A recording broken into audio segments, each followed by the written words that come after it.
Міне мынау Hondaның моторы. Сеппен. Мотор сеппен. Бұның әзір мен сіздерге зажиганиясы қалай қойылатынын көрсетейін. Мынаны алдымен мына болттарды шешеміз.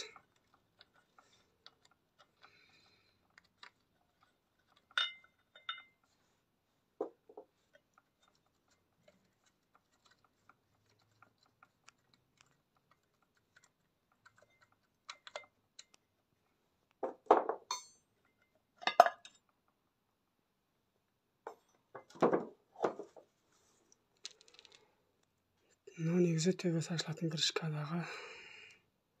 Ал енді кейбіреулерінікі жанынан ашылады. Міне әзір үстіңгі зажигание тура тұр. Мына белгіні. Көрдіңіздер мына кетікті. Осы кетік жоғары қарап тұрған кезде. Екі жаңғы сызық. Екі неменемен бірдей тұр. Зажигание. Ал енді әзір астын көрсетейін мен сіздерге.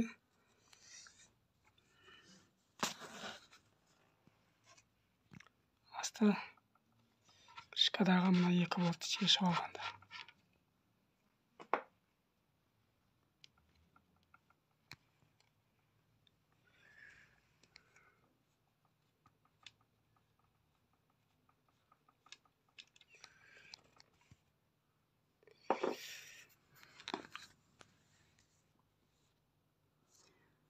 Астындағы мына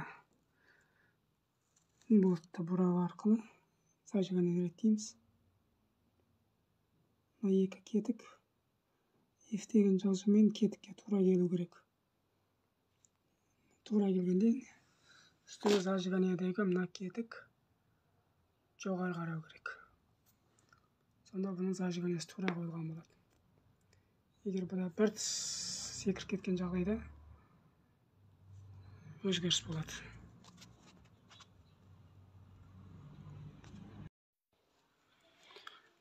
Тоқтарын жалғап енді сынап көрейік деп жатырмыз.